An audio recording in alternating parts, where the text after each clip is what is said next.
rut, but how do we get out of the rut? I mean, we've got our jobs, we've got the financial commitments, we can't get out of them. It just doesn't seem like it's gonna work out. What do you want? I told you, I want to go out on a date so the two of us can be together. Where are all the good guys? I can't seem to get any decent offers these days. We're looking for a revolution when it comes to mate selection.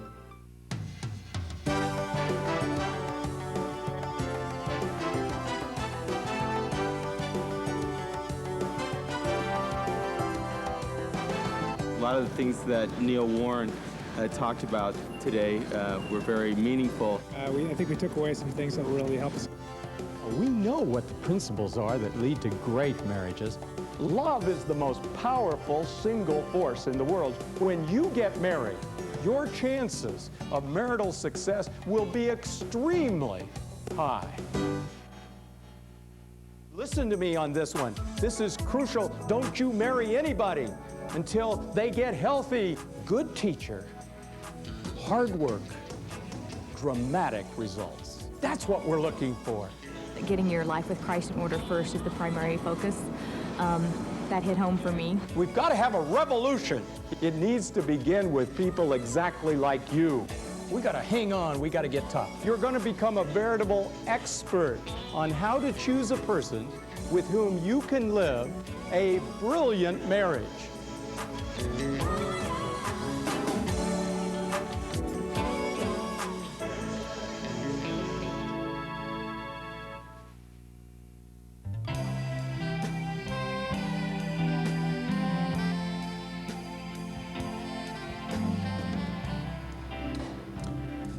And now, friends, please welcome one of our country's foremost authorities on love, mate selection, and marriage, Dr. Neil Clark Warren.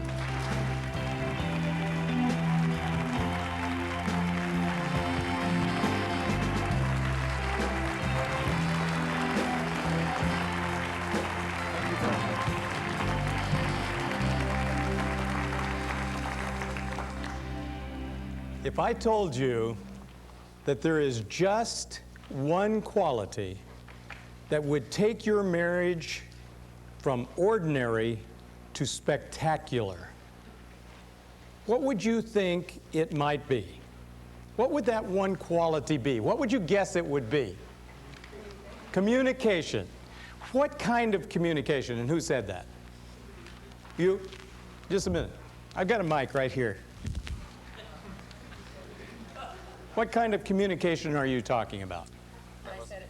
You said it. Oh, okay. Real personal level on, not just an intimate level, but your feelings, being able to express your feelings in a safe environment without being judged for what you're feeling at any given time. Could you hear all that? Your feelings.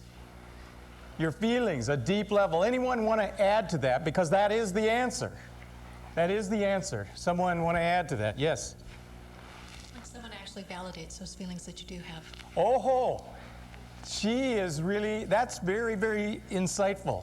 Because what you're saying is that if you express your feelings deeply, they express their feelings deeply, but neither one of you ends up feeling very validated in it, it might not lead to greatness, right?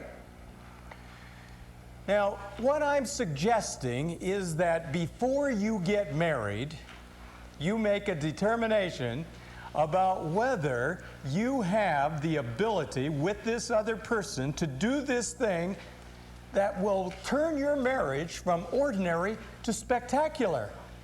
Figure out whether you've got this or not. Because if you have it, it's wonderful. And if you don't have it, then you need to develop it. And you've heard me all day long. The best place to develop any of these skills that you don't have in the beginning is before you get married. Remember that, before you get married.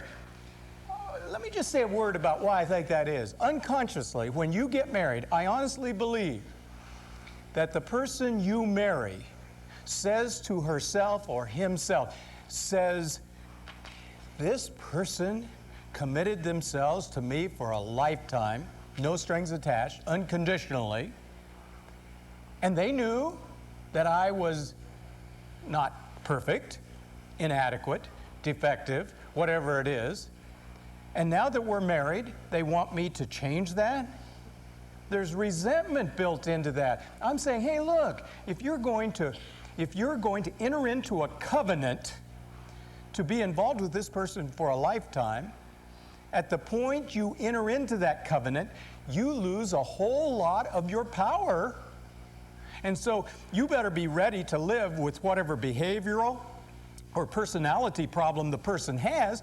You better be ready to live with it for a lifetime, because it may never change.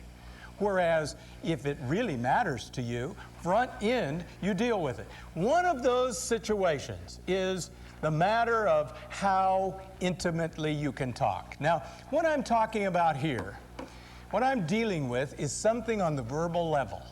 I'm not talking any longer about all that passion and all that chemistry that we talked about in another segment. I'm talking about the verbal kind of intimacy. Now, this is a definition that caught my attention somewhere along the way, and I want you to see if this makes sense to you.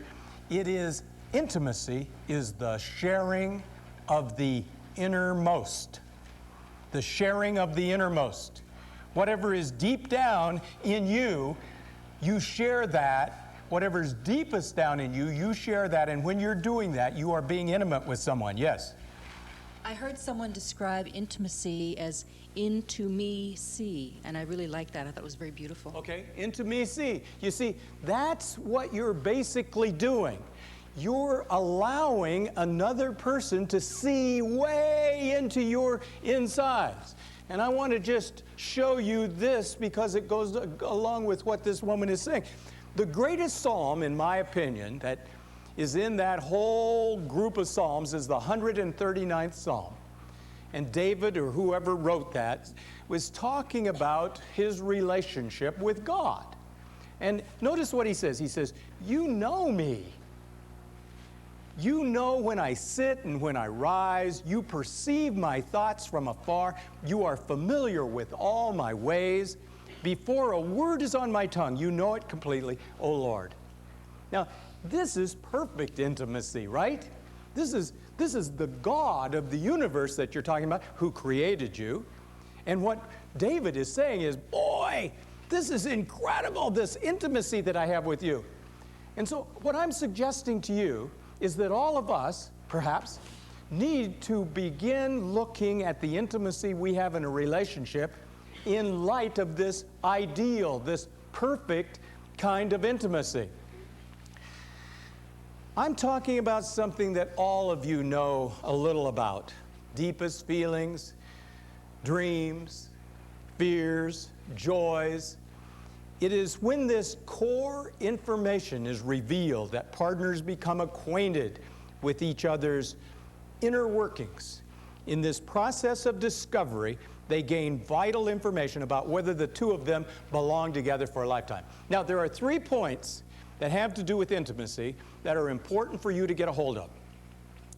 Point number 1, intimacy involves you accessing your feelings, your thoughts, your deepest meanings, so that you can share those feelings and those thoughts and those deepest meanings with the other person. Are you with me?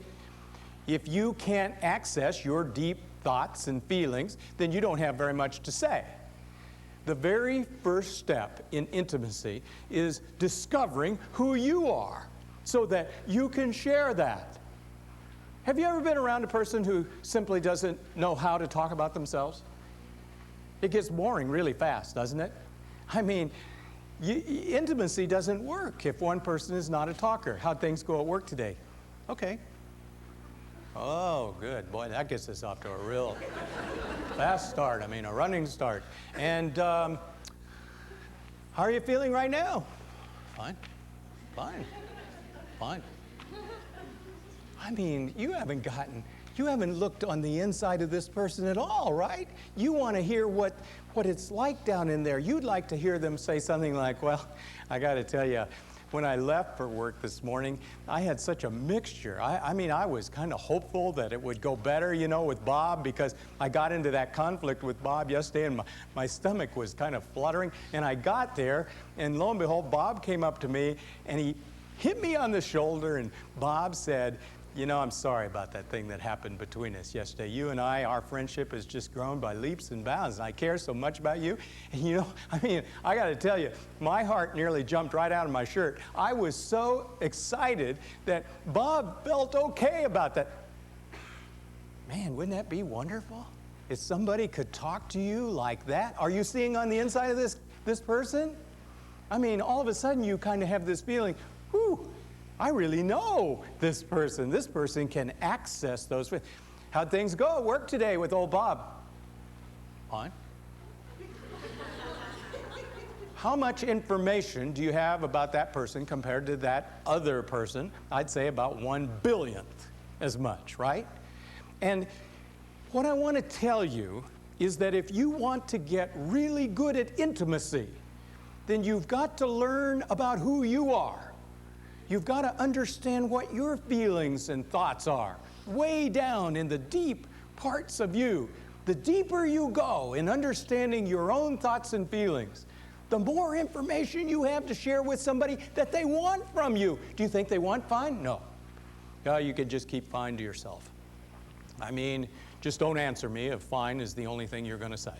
I mean, that's kind of the feeling you get, right? I mean, it's sort of like asking somebody for a drink and they give you a drop. One drop. You try to make sure you catch the drop, because if the drop gets away from you, I mean, it's going to be real dry. No, I mean, it's kind of like if you're going to give me a drop when I ask you for a drink, you can just keep your lousy drop. People who give one-word answers to questions about what's going on way down in the center of them, one-word answers just like a drop of water in the middle of the desert when what you want is a good, full, cool drink. People who know how to go down in there and talk about old Bob forgiving them. Talk about old Bob coming up to them and saying that the relationship's been growing by leaps and bounds. Those people, you can hardly get enough of them. So the first thing, if you want to be intimate, is you have to learn how to access your feelings way down in the center of yourself. Otherwise, your marriage will turn flat on you.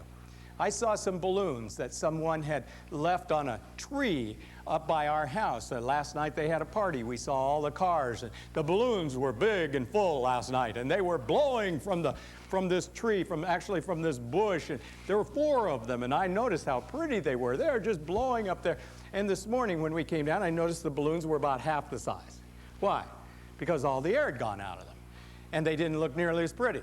And I can tell you that by tonight, if those people haven't taken those balloons down, they're going to be little tiny shriveled things. And that's what happens to a marriage when it doesn't get continually filled with all that good stuff that the marriage needed.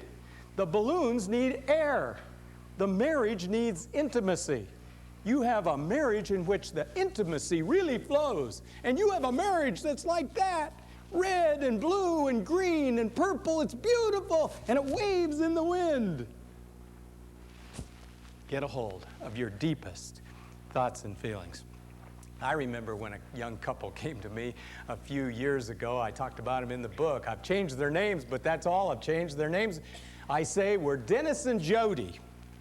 They came to me for counseling a few years ago. Jody refused to marry Dennis until they came for counseling, and so finally, old Dennis came. It was kind of like, he had the hook around his neck for a few months or maybe years, but she just held on to the hook. A lot of women just go ahead and give in. She said, I'm not going to go on into this marriage until you come on in. So he came on in, and here's what she said to me. She says, I get so frustrated with Dennis. I ask him what's going on for him, and he says, nothing much. And so then I say, well, are you happy? He says, yeah, sort of. And she continued on like that. She said, I get so frustrated. She says, my voice gets louder and louder and louder. I'm just so frustrated with him for giving me those one-word answers. And finally he says, hey, look, it's none of your business. What goes on inside me is my business. Butt out. What goes on in me is my business, and you want to form this relationship with the love of your life at the deepest of levels? So I said, well, Dennis, what about that? He says, well, she drives me crazy she asked me all these questions, like she says, how did it go at work, and how did you feel about this? And he says, I don't know exactly how I feel about this. She asked me where I want to be in 5 years, and I say, well, I don't know where I want to be in 5 years. In 5 years, we'll find out where I am. That gives a lot of security to a person, right? And so what I came to recognize about Dennis was that what he was frustrated about is that he didn't have the first idea of who he was. That's why he couldn't talk to Jody. If Dennis had known who he was, he wouldn't have covered with defensive statements like, you know, what goes on inside me is my business, butt out. He wouldn't say things like, he didn't even feel that. He was just trying to hold her off because he felt so incapable, so inadequate in figuring out what was going on inside himself. He was a veritable stranger to himself. You cannot make a marriage work with a person who is so incapable of accessing the deepest parts of their beings. You have to know yourself if you're going to be intimate with someone else. And as I say in my book, the time to start being with yourself and getting to know yourself is when you're a child. I got to tell you a quick story. Our daughter isn't here this afternoon, but she was here this morning. And she has 4 little boys. And our other daughter, who lives up in Portland, Luann, she has 2 little girls. And I came home from playing tennis one day, and I was feeling really frisky. And I can't remember why the girls were over, and Marilyn was at work, and the girls were over with their kids. And so I put on this CD that I like. It's all march music. And when I feel frisky, I get a little crazy. And I went marching through the house, and these kids would be behind me for a while, you know? And we'd just march all through the house. And sometimes I'd have on the old rain hat or the old Dodger hat, or I have a Texas Ranger hat that a friend of mine gave. And sometimes old Matt would have it on back here, and little Marilyn would have it on back here, and little Joe would have it on down there. And then sometimes I'd pick up little Joe like this, and I'd carry him, and 3 of them would get on my back, and we'd be going through the house. Now, what I noted as all this was happening was that the mothers were sitting there very much involved in it. And here's the kind of thing I heard them say. Are you just loving this, Matt? Look at that smile on your face. Are you just loving this? And then I'd hear them say, Marilyn, are you kind of wanting to say to Grandpa, slow down? Slow down, Grandpa, I don't feel very safe. And Joe, are you so frustrated because your turn never seems to come? You hear what I'm saying? These mothers were helping these kids get in touch with their feelings down in there. And these kids are going to know what those feelings are. Can you just imagine old Matt when he gets into premarital counseling after he's gone with the girl for 2 years at least, of course? The old therapist is going to say, well, Matt, how do you feel about that? And he says, well, how long do you have? Because he knows himself down in the middle of himself about as well as I know myself down there. Why? Because this mother has helped him get in touch with his feelings. It's a hard job learning how to put verbal symbols onto feeling states. Do you hear what I'm saying? I mean, the first time you feel angry, I mean, you just got all that stuff going on down in there, and how do you know how to say I'm angry? Only if somebody comes along and says, hey, you look like you're kind of angry. Are you feeling kind of angry? And you say, yeah, well, maybe angry. And the next time you have that, you try it out. You say, I'm angry. And somebody says, oh, you're angry. Oh, you're angry. And it seems to kind of work, you know. So the next time you feel all that, you're really angry this time because you know you're angry. Same thing with joy or fear or hope or anything else. The kids I feel sorriest for, and you may well have been one of them, are the kids who grow up with parents who never help them to identify what's going on down inside themselves. I always talk about that story of that little boy that I saw out in front of our house in Chicago when Marilyn and I lived in Chicago for 6 years. And he was riding on his wagon. He was 3 years old. And his dad was out there mowing the lawn. And the little boy tipped over on his wagon, and he scratched up his knee pretty bad. And he started to cry. And there were a couple of big boys across the street, 5 and 6 years old, and they started laughing at this little kid who was crying over there. And the father, who probably hadn't resolved all of his masculine concerns, said, Bobby, hop up from there, you're not hurt. Now get up there, stop that crying. I can just imagine old Bobby saying to himself, gee, just for a second there, I thought I was hurt. And when old Bobby had heard that about 1,000 times through the next few years, Bobby, hop up from there, you're not hurt, stop that crying. Bobby, you're not hurt, now stop that crying. Can you imagine what happened to old Bobby?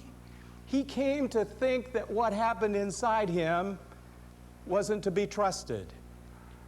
And so after a while, he built kind of a shield across his neck, as it were. And he didn't any longer pay any attention to what happened inside him, because why pay attention to it if it's incorrect information? And that's what his dad was telling him. I thought I was hurt there for a minute, but I really wasn't. He said, you're not hurt, stop that crying. And he must know better than I do.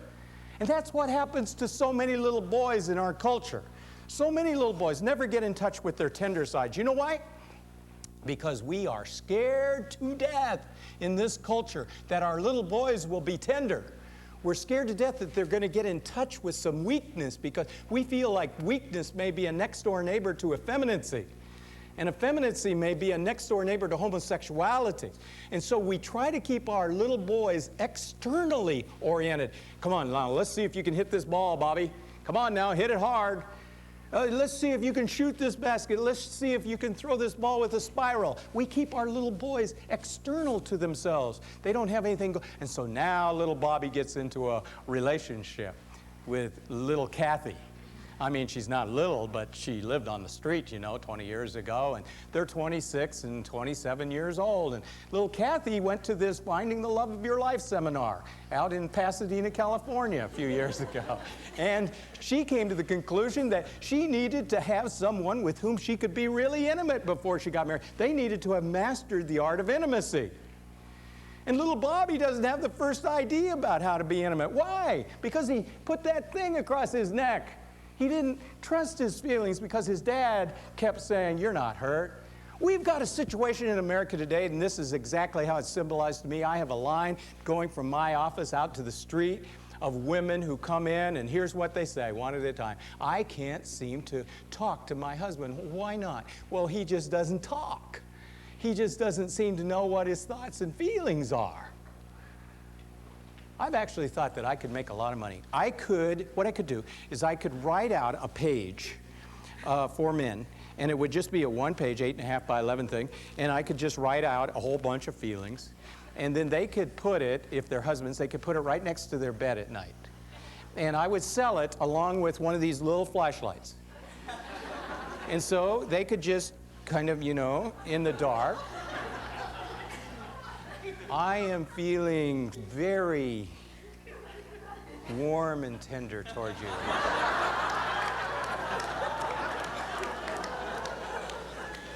You have been on my mind a lot lately.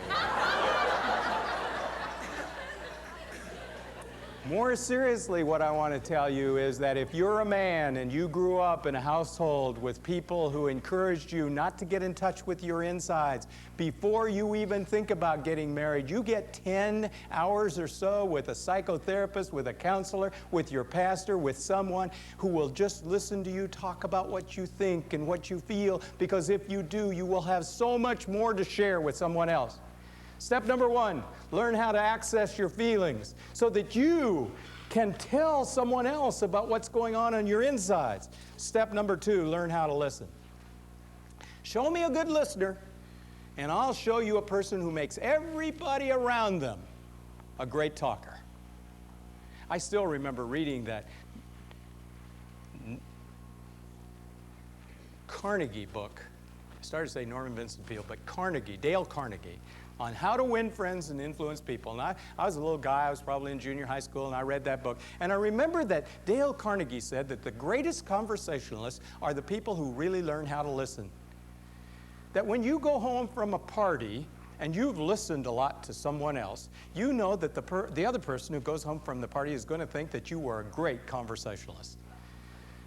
Because we're dying to be listened to, aren't we? There aren't very many places where we can go and somebody takes a real interest in us and wants to listen to us. I always talk about it, and it touches me a lot. Thinking about going across Wyoming in the middle of the night when Marilyn and I were first married. And we had our little girl, that woman now who has 4 little boys. And she was 1 year old, and she was in the back. And I can still remember Marilyn saying to me, just tell me about yourself, Neil. Oh, my goodness. So I talked a little while about myself, you know, and she says, tell me more. Tell me more. She seemed to really want to know about me. What a gift to want to know about someone else. If you're a person who wants to be deeply intimate with someone, learn how to access your feelings, number 1, but number 2, develop a strong curiosity for what's going on inside them. On a regular basis, I think to myself that the most wonderful part of my job as a psychologist is to hear people talk about what's happening inside them. I never tire of it. I love having people come in and begin to unfold their story from within. Have you ever heard a legitimate, deep down story from within that isn't wonderful? I haven't. So, the first thing that I would say is get yourself in touch with your deepest thoughts and feelings. And the second thing is make sure that you really know how to listen. In the area of intimacy, you get almost nowhere if you talk about yourself exclusively. It's when you show a strong interest in others that the intimacy comes alive. There is one final quality that I want to mention to you before we talk a little with each other. It is this quality that one of you women, and I've kind of lost it now, but I think it was this woman here, I'm not sure, you said earlier, and that is that for intimacy to really begin to build toward marriage, you need to discover, the two of you, that as you talk from deep down inside, each of you gets validated. How do you get validated? You get validated when you share something really deep about yourself and somebody else says, oh, that's happened to me too. Yeah, that's very much the way I feel. I'm going to tell you an interesting thing after all these years of working in psychology. I find that when people share the deepest parts of them, I experience the greatest amount of overlap between myself and them. Hear what I'm saying? I suspect that even though when we get down into the deepest parts of ourselves, we are most unique, I suspect we are also most like each other. And so if you want to experience that, you take that risk. You share the deep part of yourself. On the other hand, if you encounter someone who, when you share the deepest parts of you and they share the deepest parts of them, you suddenly say to yourself, gee, Merry Christmas, I'm not like that. I'm just not like that. For instance, a man says to you, you know, my dad was really a strong man. I'm just so glad that I grew up around my dad. You know, when we were home, he didn't let us get away with anything. As a matter of fact, I can remember when we were kids, he would just pop us one with the back of his hand like that. He was real rough with us, my dad was. He'd sometimes pick us up by the nape of the neck, and he'd just kind of hold us like this, you know,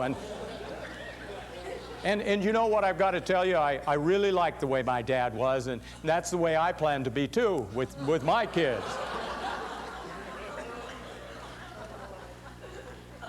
And you say, well, geez, you know, that's really interesting. I mean, my dad was a very gentle man, and so was my mom. I can only remember once when my dad spanked me, and it was on my 7th birthday, actually, and he just kind of reached over and said, stop that, honey. My dad was such a gentle man, and I guess I've always loved that about my dad. And you share that. And at that point, you've both been intimate. I mean, this man has said, you know, my dad, he was such a good, strong man. I mean, that's intimate stuff. And I want to be a lot like my dad. But in that moment, you don't feel any validation, do you? And he probably doesn't either when you say, I want a gentle man as the father of my children. And he doesn't feel good. She's going to be soft with the kids, and they're going to be wild and out of control, and I can just see it. My dad would pick us up like that, and she's not going to want me to pick us up like that or pick our kids up like that. And so in that moment, you say, hey, look, we've been intimate with each other, but this doesn't seem to spell marriage. This seems to spell two people who've gotten to know each other a little better. But in getting to know each other, they haven't discovered that their spirits really interfuse and intertwine. Intimacy. can take an ordinary marriage down into the levels of brilliance and greatness. Intimacy, it can turn an ordinary gray day into a wonderful sunshiny day. Intimacy, it helps two people to feel interlocked and interwoven. You want to talk about one flesh? You know how it comes about? By a lot of communication, by a lot of intimacy, because you come with 2 billion thoughts and dreams and feelings and ideas, and she comes with 2 billion thoughts and dreams and ideas. How do you merge and blend those two? Through intimacy. Through intimacy. That's how the two of you get together. And when you have that kind of intimacy, you talking deeply, she talks deeply. The two of you find yourself feeling validated in all of that talk. I tell you something, all of a sudden you begin not to quite know what's your flesh and what's her flesh, because you have one flesh going in your souls. And it's 2 souls starting to become one soul. 2 flesh, two fleshes starting to become one flesh. That all of a sudden makes you know, man alive, woman alive. This is love. This has the promise of greatness. This is brilliant. Thank you very much.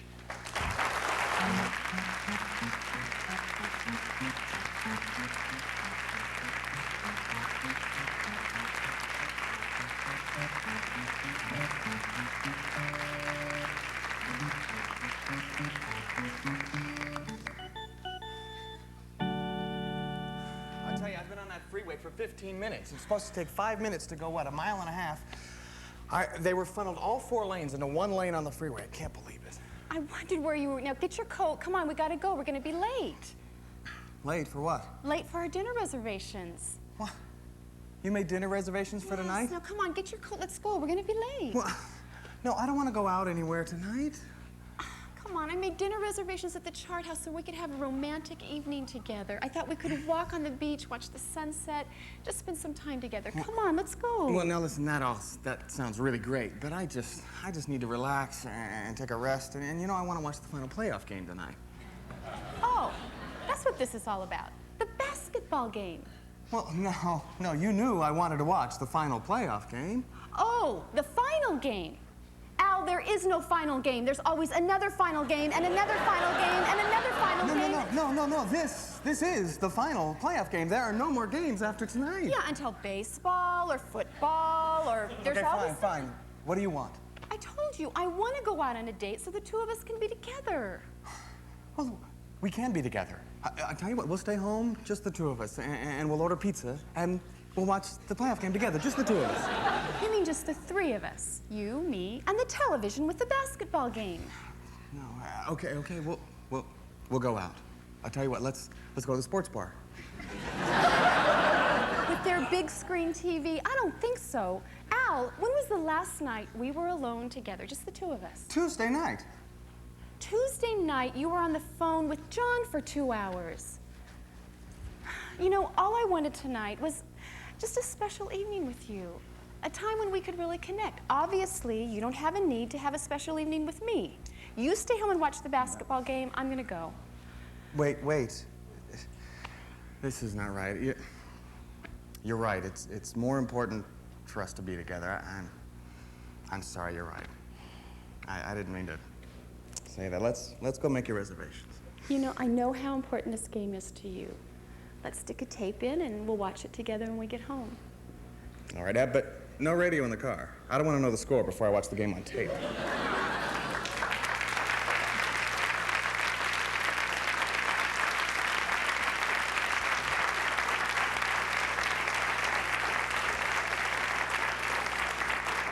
Now, you heard what these 2 people were talking about. I mean, you know, for men, intimacy doesn't come quite as naturally, I think, as it does for you women. I think that may change in time, but for him it didn't come that naturally, and we're more drawn to things that are outside of ourselves. But if you can get time away from the telephone, time away from the ordinary, time to just talk deeply about your relationship with each other, what a tremendous thing it does for both of you. Well, now we want to have a few questions or comments from all of you. Yes. Would you please address control issues and when they arise in relationships between men and women?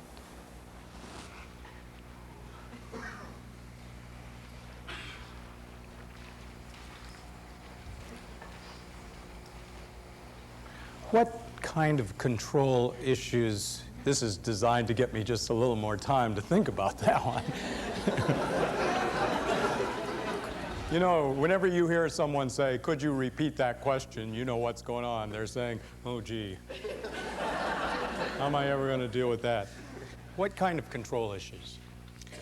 When a man may think or feel that something needs to be done a certain way, and a woman may think or feel it needs to be done in a different way, or one tries to control the other's behavior. Yeah.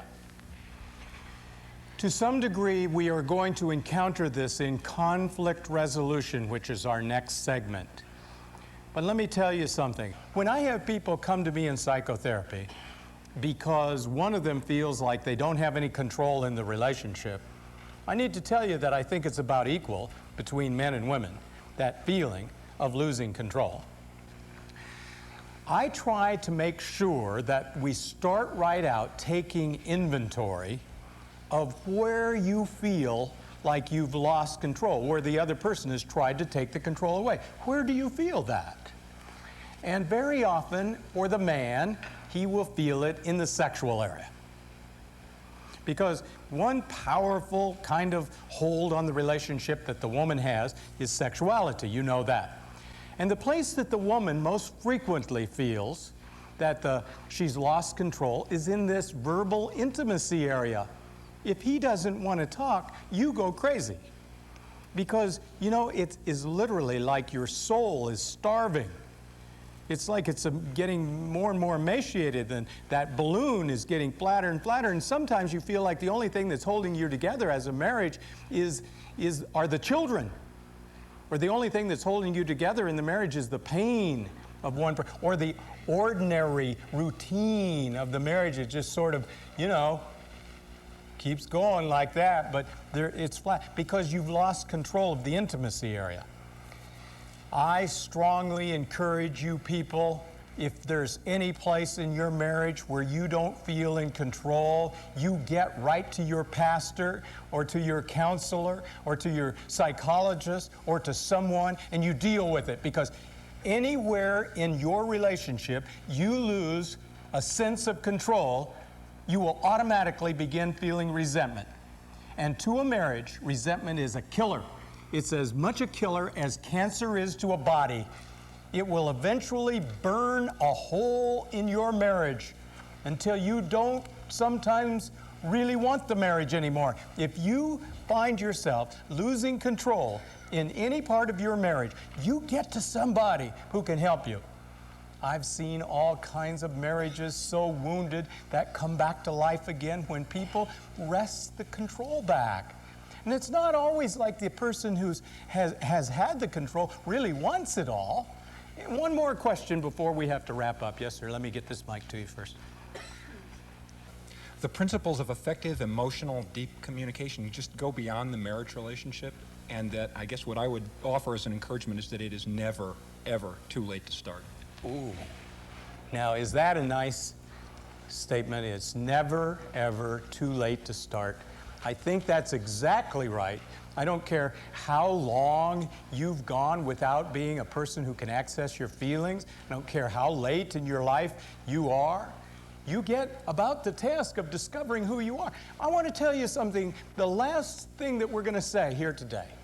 To whatever degree you have not come to know the person you are down in the center of you, you've missed something wonderful.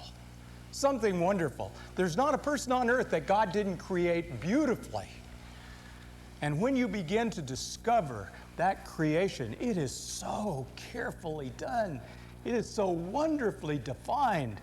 And some of us go through life without ever looking at the best of His creation. The best of His creation is always on the inside. Intimacy. accessing your feelings and sharing them openly with somebody else. Intimacy, developing a real curiosity about what the other person's like deep down in their insides. Intimacy, discovering that the two of you validate one another because you're so much alike.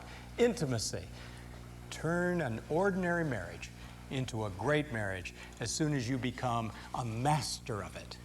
Thank you very much.